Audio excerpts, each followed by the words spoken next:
श्रोता बंधुओं, आज मैं होली के संबंध में बताने जा रहा हूं। होली हिंदुओं का पवित्र पर्व है और प्रतिवर्ष धूमधाम से होली का पर्व लोग मनाते हैं।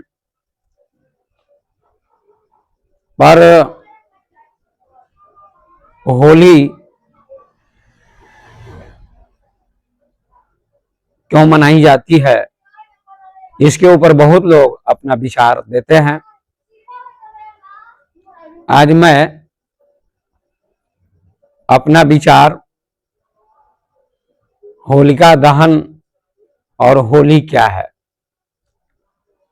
इस पर दे रहा हूं।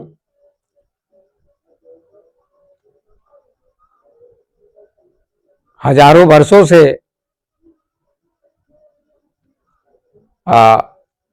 होली का पर्व लोग मनाते हैं और होली मनाने से पहले होलिका दहन होता है, उसके बाद होली होती है। ऐसा क्यों? पहले होलिका दहन होता है, फिर होली मनाई जाती है। इसका कारण है, इसके कारण को समझना जरूरी है। आप सभी जानते हैं कि श्रीमद् भागवत और विष्णु पुराण में ऐसा वर्णन है कि प्रहलाद के पिता का नाम था हिरण्यकश्यप और प्रहलाद भगवान विष्णु की भक्ति करता था, परम भक्त था। और हिरण्यकश्यप को ब्रह्मा के द्वारा वरदान मिला था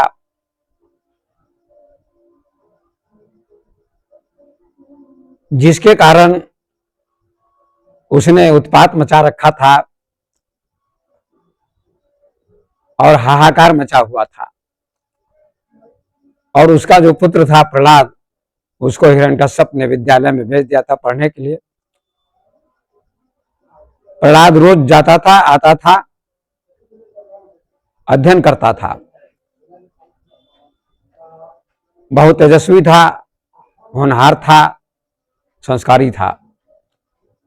एक दिन प्रहलाद जब विद्यालय से आया तो हिरण्यकश्यप ने प्रहलाद को अपनी गोद में रखा और पूछा, पुत्र तुमने क्या अध्ययन किया है और क्या अध्ययन करते हो प्रत्येक दिन? तो प्रहलाद ने बहुत सुंदर उत्तर दिया कि मैं भगवान विष्णु की भक्ति करता हूं। 9 प्रकार की भक्ति की चर्चा उसने की। श्रवणम कीर्तनम विष्णु स्मरणम पाद सेवनम अर्चनम वंदनम दास्यम सख्यम आत्मनिवेदनम, इस प्रकार से नवधा भक्ति की बात उसने की और कहा मैं भगवान विष्णु की भक्ति करता हूं, यही मेरी पढ़ाई है, यही मेरी शिक्षा है। हिरण्यकश्यप को बड़ा क्रोध आया, उसने अपनी गोद से उसको पटक दिया और शिक्षक को बुलाया और कहा ऐसी पढ़ाई नहीं होनी चाहिए, ऐसी शिक्षा तुम लोग क्यों देते हो प्रहलाद को? इसको ले जाओ और आसुरी विद्या की शिक्षा दो, क्योंकि वहां आसुरी विद्या की शिक्षा दी जाती थी। विद्या 2 प्रकार की होती है, दैवी विद्या और आसुरी विद्या। तो शिक्षक ले गए उसको और आसुरी विद्या सिखाने लगे, लेकिन फिर भी प्रहलाद आसुरी विद्या नहीं सीखते थे। आसुरी विद्या का मतलब होता है समाज को कष्ट पहुंचाना, क्लेश पहुंचाना। ये आसुरी विद्या है, क्रोध लोभ मोह अहंकार की शिक्षा। और दैवी विद्या दया प्रेम करुणा परोपकार सहानुभूति की शिक्षा। तो प्रहलाद शिक्षक जो पढ़ाते थे उसको नहीं पढ़ता था और भगवान विष्णु की भक्ति करता था, भक्ति में लीन रहता था। तो प्रहलाद के पिता हिरण्यकश्यप ने फिर प्रहलाद को बुलाया और कहा तुम विष्णु की भक्ति को छोड़ दो और मेरी भक्ति करो, ऐसा मत करो। हिरण्यकश्यप मना करता है, प्रहलाद को डांटता है कि तुम हमारे कुल में कलंक हो, तुम विष्णु की भक्ति मत करो, भगवान का नाम मत लो, मेरी भक्ति करो, मेरे नाम का जाप करो,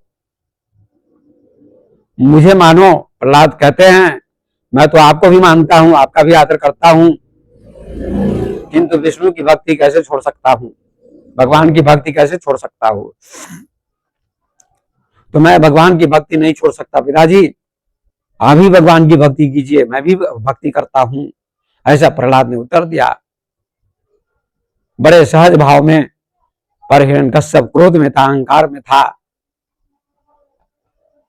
तो उसने प्रहलाद को चेतावनी दी, अगर तुम मेरी बात नहीं मानोगे तो तुमको दंडित किया जाएगा, सजा मिलेगी। प्रहलाद ने कहा जो आपकी मर्जी, लेकिन मैं विष्णु की भक्ति नहीं छोड़ सकता। तो हिरण्यकश्यप ने अपने सैनिकों को बुलाया और कहा ये प्रहलाद बड़ा उदंड है, बड़ा दुष्ट है,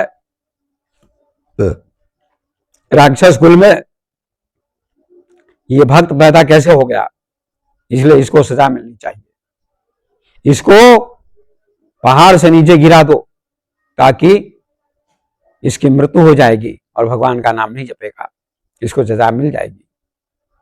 तो उसके सैनिकों ने उसको पहाड़ से नीचे गिरा दिया। कहा जाता है कि उसकी रक्षा भगवान ने की, फिर समुद्र में डुबाया, फेंक दिया, और फिर प्रहलाद बच गया। और फिर कहा जाता है कि उसको जेल में डाला गया, कारागार में डाला गया, और फिर भी प्रहलाद बच गया। इस प्रकार से अनेक परीक्षाएं उसकी की गई। जब सभी परीक्षाओं में प्रहलाद सफल होता गया, उसका बाल बांका नहीं हुआ। कहते जाको राखे साइया, मार सके नहीं कोई, बाल न बांका कर सके जो जग बैरी होए। जिसकी रक्षा परमात्मा करता है उसका कोई कुछ बिगाड़ नहीं सकता है। तो प्रहलाद बच गया। हिरण्यकश्यप परेशान और होता जा रहा था कि प्रहलाद मरता नहीं है, ये हर परीक्षा में सफल हो जाता है। तो उसने एक युक्ति सोची, क्योंकि उसकी बहन होलिका थी, उसको अग्निदेव का वरदान था कि इसकी गोद में जो आएगा वह जल जाएगा और होलिका बच जाएगी। उसने यही षड्यंत्र किया, होलिका को तैयार किया, कहा तुम अग्नि में बैठो और अपनी गोद में प्रहलाद को लेकर बैठो ताकि मेरा शत्रु सदा के लिए समाप्त हो जाए। होलिका ने कहा ठीक है, जो आज्ञा आपकी। कहते हैं होलिका प्रहलाद को गोद में लेकर अग्नि में बैठती है और प्रसन्न होती है कि आज प्रहलाद समाप्त हो जाएगा और हिरण्यकश्यप सदा के लिए अजेय हो जाएगा, अमर हो जाएगा, उसको कोई मार नहीं सकता। कहते हैं कि सत्य के मार्ग पर जो चलता है, भक्ति के मार्ग पर जो चलता है, उसकी रक्षा परमात्मा करता है या अस्तित्व करता है। भगवान कहिए, परमात्मा कहिए, ईश्वर कहिए, अस्तित्व कहिए। जो सत्य के मार्ग पर चलता है, भक्ति के मार्ग पर चलता है, धर्म के मार्ग पर चलता है, उसकी रक्षा भगवान करता है, अस्तित्व करता है। तो कहा जाता है कि होलिका ने प्रहलाद को गोद में रखा और बड़ी प्रसन्न थी कि ये जल जाएगा, किंतु प्रहलाद भी प्रसन्न था क्योंकि वो सब में भगवान को देखता था। उसकी दृष्टि में सर्वत्र भगवान था, ईश्वर का निवास सब में वो देखता था। ईशावास मिदम सर्वम यत् किंच जगत्याम जगत, सारे जगत में ईश्वर का निवास है, ऐसी उसकी समझ थी, ऐसा उसका भाव था। तो उसने वहां भी परमात्मा का चिंतन किया, स्मरण किया, ध्यान में डूब गया, भक्ति में डूब गया, लीन हो गया और प्रहलाद बच गया और होलिका जल गई। उसी दिन से होलिका दहन किया जाता है। जब होलिका जल गई, प्रहलाद बच गया, तो हिरण्यकश्यप और तमतमा गया, क्रोध में आ गया। किंतु प्रहलाद अपनी स्थिति में ज्यों का त्यों था। प्रहलाद को न हर्ष था न विषाद था। यही भक्त ही ज्ञानी की पहचान है। सुख में वो अहंकार नहीं करता और दुख में घबराता नहीं है। यही ज्ञानी की पहचान है, भक्त की पहचान है। ये होलिका दहन हुआ, प्रहलाद की रक्षा हुई और होलिका जल गई। होलिका बुआ थी, प्रहलाद भतीजा था, लेकिन दुष्ट बुआ थी जो अपने भतीजा को जलाना चाहती थी। पर सत्य ने, परमात्मा ने, अस्तित्व ने उसकी रक्षा की और वह बच गया। इसका मतलब क्या हुआ? होलिका का मतलब असत्य, बुराई, अंधकार। जब भी सत्य और असत्य में संघर्ष होगा, युद्ध होगा, तो असत्य हारेगा, सत्य जीतेगा। अच्छाई की जीत बुराई पर हुई, बुराई पर अच्छाई की जीत का प्रतीक है होलिका दहन। असत्य पर सत्य की जीत का प्रतीक है होलिका दहन।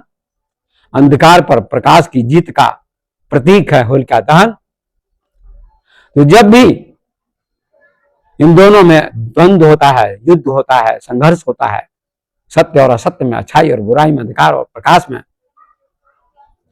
तो सत्य जीतता है। सत्यमेव जयते नानृतम। अंततो गत्वा, अंत में सत्य की विजय होती है, लेकिन संघर्ष करना पड़ता है। प्रहलाद के जीवन से ये आपको शिक्षा मिलती है कि प्रहलाद के जीवन में कदम कदम पर संघर्ष आया। उसके पिता ने अनेक कष्ट दिए, अनेक यातनाएं दी, तरह तरह से मारने का प्रयास किया, लेकिन प्रहलाद सत्य के मार्ग पर चलता था, धर्म के मार्ग पर चलता था। धर्मो रक्षति रक्षितः। तो प्रहलाद बचा अर्थात सत्य बचा, क्योंकि सत्य को आग नहीं जला सकती है, पानी गीला नहीं कर सकता है, तलवार नहीं काट सकती है, हवा नहीं सुखा सकती है, ऐसा गीता कहती है। और बुराई जल गई, अच्छाई बच गई। अच्छाई क्या है? प्रहलाद। अच्छाई का नाम ही प्रहलाद है, बुराई का नाम ही होलिका है। बुराई जल गई, अच्छाई बच गई। मतलब किस अग्नि में जली होलिका। वो अग्नि क्या है? गीता में ज्ञान की अग्नि कहते हैं कि ज्ञान की अग्नि में सारे कर्म भस्म हो जाते हैं। और मैं ध्यान कहना चाहूंगा कि ध्यान की अग्नि में बुराई जल जाती है। काम, क्रोध, लोभ, अहंकार, ईर्ष्या, द्वेष, छल, कपट आदि विकार ये ध्यान की अग्नि में जल जाते हैं। जैसे अग्नि जलती है तो सारे विकार जल जाते हैं, कचरा जल जाता है।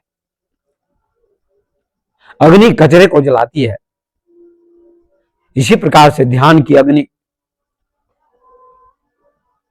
कचरे को जलाती है। ओशो कहते हैं ध्यान की अग्नि जलाओ तो कचरा जल जाएगा, बुराई का कचरा जल जाएगा, तुम्हारा जीवन शुद्ध हो जाएगा। प्रहलाद और निखर गया, चमक गया।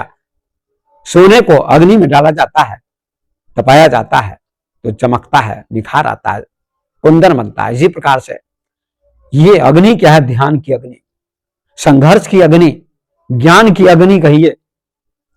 इस अग्नि में तप कर व्यक्ति शुद्ध बनता है, पवित्र बनता है, निखरता है, उसके जीवन में चमक आती है। तो प्रहलाद के जीवन में चमक आई, आज भी प्रहलाद चमक रहा है।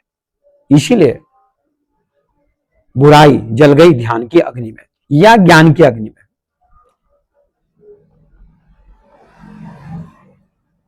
तो प्रहलाद की जीत, होलिका की हार। होलिका जल गई, प्रहलाद बच गया। बुराई जल गई, अच्छाई बच गई। यही इसका अर्थ है। अब मैं कुछ कहना चाहता हूं कि होलिका दहन तो हो जाता है, करते हैं लोग, उसके बाद होली खेलते हैं, उसके बाद होली आती है, होली लोग मनाते हैं। होली का अर्थ क्या है? उत्सव। होली का अर्थ है उत्सव, उमंग, उत्साह, आनंद, प्रेम। लोग एक होली के दिन एक दूसरे पर रंग डालते हैं, अबीर लगाते हैं। इसका अर्थ क्या है? प्रेम का रंग डालो एक दूसरे के ऊपर, गले से गले मिलो। एक दिन तो लोग गले से गले मिल लेते हैं, लेकिन फिर राग द्वेष शुरू हो जाता है। एक दिन होली मनाने से काम नहीं चलेगा। होली का अर्थ क्या होता है? होली में दो अक्षर है। हो माने जो हो गई बात, ली माने जो होली से होली, जो बात हो गई सो हो गई। राग द्वेष हो गया, अब मत करो। दुश्मनी हो गई, अब मिटा दो। अब दुश्मनी को सदा के लिए समाप्त कर दो। राग को, द्वेष को, क्रोध को, लोभ को, मोह को ध्यान की अग्नि में जला दो, और तब तुम्हारे जीवन में प्रेम का रंग आएगा। सदा के लिए होली होनी चाहिए। एक दिन लोग होली मना लेते हैं, पर 364 दिन राग द्वेष में जीते हैं। एक दिन होली मनाने से कोई लाभ नहीं होगा। ये शिक्षा मिलती है होली मनाने से कि पूरा जीवन आपका होली होना चाहिए।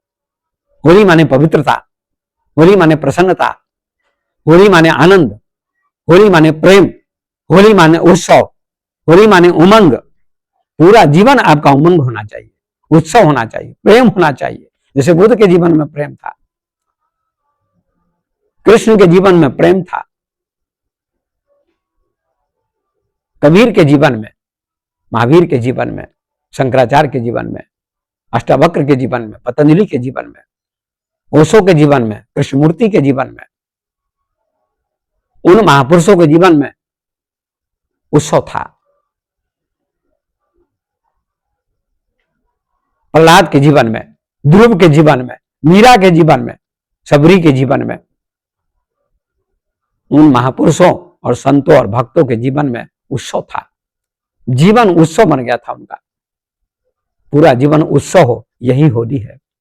पर एक मैं बात कहना चाहूंगा, होली के दिन एक दुर्भाग्य है, हिंदुओं ने होली को भ्रष्ट कर दिया। हमारी बुराई मिटी, होलिका जली, इसका मतलब बुराई को मिटाओ। पर लोग आज मांस खाते हैं होली के दिन। दुर्भाग्य है, दुर्भाग्य। मांस खाते हैं, शराब पीते हैं, लाखों बकरे काटे जाते हैं, मुर्गे काटे जाते हैं। क्या ये होली है? होली का मतलब पवित्रता। क्या यही पवित्रता है?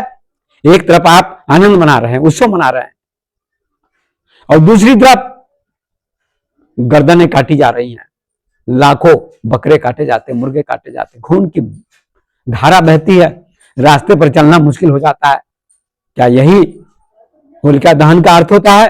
होलिका माने बुराई। हमारी बुराई क्या है?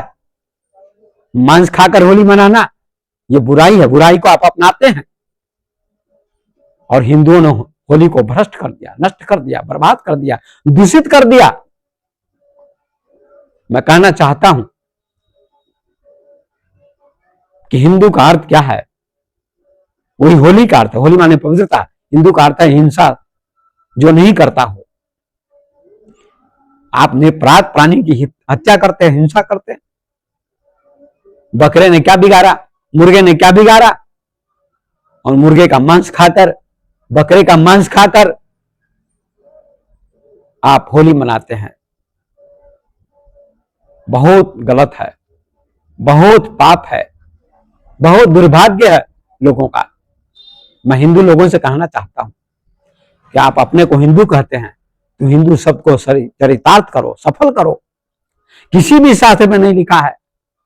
क्या होलिका दहन के दिन मांस खाया किसी ने?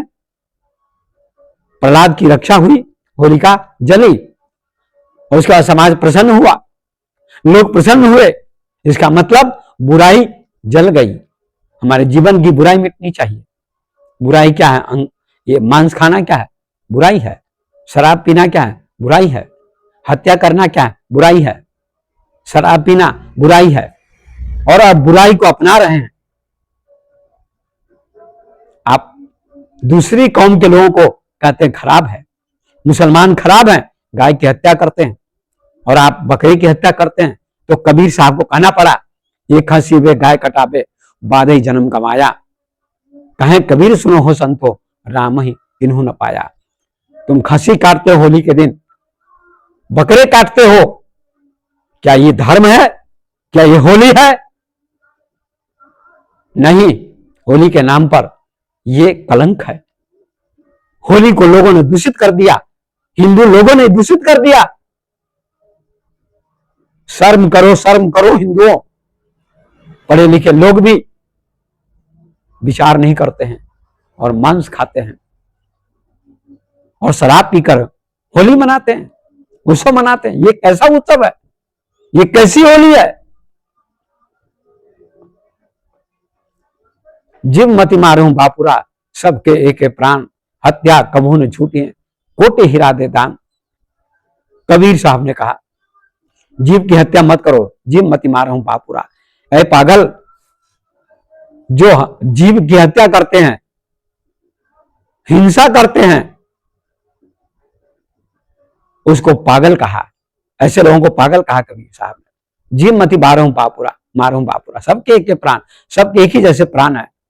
जैसे प्राण आपके हैं, जैसा जीवन आपका है, वैसा जीवन बकरे का है, मुर्गे का है, सबका है। इसलिए हत्या बहुत बड़ा पाप है, इसका परिणाम आपको भोगना पड़ेगा। जाका गला काटिए, ताका गला कटाए, राम के दरबार में बदला कहीं न जाए। जिसका गला आप काटेंगे वह भी आपका गला काटेगा, आपका बदला लेगा, आपसे बदला लेगा। एक्शन टू रिएक्शन, क्रिया के प्रति प्रतिक्रिया होती है। इसीलिए सारे संत कहते हैं, सारे महापुरुष कहते हैं, सारे ज्ञानी कहते हैं, इस होली को अपवित्र मत करो भाइयों। हिंदू भाइयों, तुम होली मनाते हो, दूसरी तरफ हत्या करते हो, ये ठीक बात नहीं है। मैं निवेदन करता हूं हिंदू लोगों से, मांस खाने वाले लोगों से, हत्या करने वाले लोगों से, कि होली के दिन कम से कम कतई हिंसा न करे, किसी दिन भी हिंसा न करे, लेकिन होली को अपवित्र न करे। आप तो होली को आप दूषित न करें, होली को आप भ्रष्ट न करें, हिंदू शब्द को सार्थक करें, चरितार्थ करें, तो ही हिंदू आप कहलाएंगे, हिंदू की परिभाषा सार्थक होगी। तो होली को पवित्र बनाने का प्रयास करें। होली पवित्र है, पवित्रता का नाम होली है। इसलिए मैं अपनी वाणी को विराम देता हूं। तो सारे महापुरुष कहते, तुलसीदास ने भी लिखा रामचरितमानस में, परम धर्म श्रुति विदित अहिंसा। पूरा रामचरितमानस पढ़ो आप, उसमें एक चौपाई है उत्तरकांड में ये, कि सबसे बड़ा धर्म क्या है? अहिंसा। हिंसा नहीं करना। आप हिंदू होकर हिंसा करते हैं, आप कहते हैं हिंदू हैं, बड़े गर्व से कहते हैं कि हम हिंदू हैं, गर्व से कहो हम हिंदू हैं। तो दूसरा भी तो कहता है गर्व से कहो हम फला हैं, ईसाई हैं, बौद्ध हैं, जैन हैं, मुसलमान हैं, वो भी तो कहते हैं। तो मुसलमान गाय काटते हैं, गाय की हत्या करते हैं, तो आप कहते हैं वो गाय की हत्या करते हैं। गाय में भी परमात्मा है और बकरे में भी परमात्मा है, मुर्गे में भी परमात्मा है। तुलसीदास ही कहते हैं, सिया राम में सब जग जानी, करो प्रणाम जोरी जुग पानी। क्या इस चौपाई को आप भूल जाते हैं? पढ़े लिखे लोगों की आंखें फूट गई हैं, विचार नहीं करते, चिंतन नहीं करते हैं। मेरे भाइयों, मैं बार बार निवेदन करना चाहता हूं कि आप होली को दूषित मत करें, भ्रष्ट मत करें। होली जैसे पवित्र शब्द को पवित्र रहने देने का प्रयास करें। सब में भगवान है, सब में ईश्वर है, इसलिए होली जैसे पवित्र पर्व को पवित्रता से मनाना चाहिए, तभी होली मनाने का काम सार्थक होगा, होली सार्थक होगी। इसलिए होलिका दहन का अर्थ हुआ बुराई का दहन करो, बुराई को जला दो। हमारे जीवन में मन की बुराइयां हैं, काम, क्रोध, लोभ, मोह, अहंकार, छल, कपट आदि ये मन के विकार हैं, मन की बुराइयां हैं। और शरीर में मांस जाएगा, शराब जाएगी, और होली के दिन आप गीत गाते हैं, उत्सव मनाते हैं मांस खाकर। ये बिल्कुल ही गलत बात है, बिल्कुल ही गलत है। इसलिए आप होली को पवित्र करने का प्रयास करें, पवित्रता से मनाएं, तो आपका जीवन अच्छा होगा। तो मैं अपनी वाणी को विराम देता हूं इन्हीं शब्दों के साथ, आप सबको शुभकामना देते हुए कि होली पवित्र होनी चाहिए और आपका जीवन पवित्र होना चाहिए। धन्यवाद।